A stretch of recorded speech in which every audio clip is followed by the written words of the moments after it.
আজকে hey guys, welcome to my one more blog on 14 Jan। তো আজকে যে ব্লগটা হয় সেই ব্লগটা হচ্ছে সাকরাইনকে নিয়ে। যে ব্লগটা আমি করবো আর কি সাকরাইনকে নিয়ে। তো সাকরাইন কখন হয়? সাকরাইন হচ্ছে পুরান ঢাকাতে হয়, সে প্রাচীন উৎসবগুলো একটা, যেটা হচ্ছে মূলত পৌষ সংক্রান্তি ঘুর উৎসব নামে পরিচিত। ঢাকা উৎসবের রূপ নিয়েছে আর কি সারা ঢাকাতে। তো এখানে ঘুরে আনো, বাড়ির ঘর ছাদে জমকার আলোকসজ্জা, আগুন নিয়ে খেলা, আসনটা বনে ছেড়ে পুরান ঢাকা আঁকা। সাকরাইন হচ্ছে সক্রিয় পৌষে মাঘ মাসে শুরু প্রথম প্রহর উদযাপিত হয়। সেই হিসেবে প্রতি বছর 14 জানুয়ারি নানা আয়োজনে পালন হয়। তো হচ্ছে 2026-এও পালন হয়েছে। সাকরাইন উৎসবের ইতিহাস হয়েছে। সাকরাইন শব্দটি সংস্কৃত শব্দ সংক্রান্ত থেকে এসেছে, যার আবেদনের অর্থ হলো বিশেষ মুহূর্ত। সামনে যে উৎসব পালিত হয় তাকেই বলা হয় সাকরাইন। এই সংক্রান্তিকে কেন্দ্র করে দক্ষিণ ও দক্ষিণ পূর্ব এশিয়ার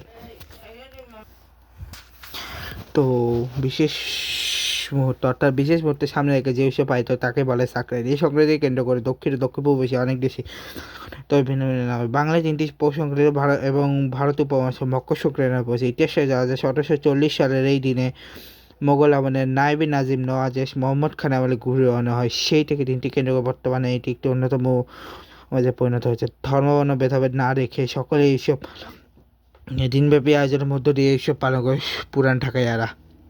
বিপুল উৎসাহ উদ্দীপনা নিয়ে ছোট বড় সকল অংশগ্রহণ করে হিসেবে প্রায় প্রতিটি বাড়ির ছাদ সুন্দর করে সাজানো হয় নানান ধরনের আলোকসজ্জা। দুপুর হইতেই শুরু হয় ঘুরে বেড়ানো।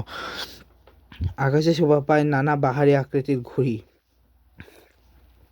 কেকের ঘুড়ি সুতা কাটতে পেরেছে সেই প্রতিযোগিতা চলতে থাকে। নানা কসরতে ঘুড়ি সুতা কেটে ফেলে আনন্দ চিৎকার ভেসে যায়। এই পুরান ঢাকার আকাশ হাজার হাজার আতশবাজি আলো উজ্জীবিত হয়ে ওঠে। সেই সাথে অনেক রং বেরঙের ফানুস অনেকে আগুন খেলা দেখে। একজন মুখে কেরোসিন নিয়ে মুখের সামনে আগুনের মশাল ধরে ফু দিয়ে কেরোসিন আগুনের মশলা নিক্ষেপের ফলে আগুনের দলার সৃষ্টি হয়। এটা আগুন খেলা। বর্তমানে যোগ হচ্ছে আধুনিক আরও অনুষঙ্গ ডিজে, নাচ, প্রজেক্টর আর হাজার পাওয়ারের সাউন্ড সিস্টেম প্রকাশন করে। না খাবার বাড়িতে থাকে মজার সব খাবার আছে। শীতে পিঠাপুলি মুড়ি গুড় পায়েস পরিবেশন চলে। তো সাকরাইনে যোগ দিয়ে পুরান ঢাকায় কোথায় কোথায় হয়? সূত্রাপুর, লক্ষ্মীবাজার, গ্যান্ডারিয়া, সদরঘাট, তাঁতিবাজার, হাজারীবাগ, নবাবপুর। সবচেয়ে ভালো হয় পুরান ঢাকায়। তাদের বাড়িতে অবশ্যই থাকা এবং আচ্ছা কখন যাবে? সাকরাইন উৎসব শুরু হয় দুপুরের পর থেকে, প্রায় সারা রাত ব্যাপী চলে।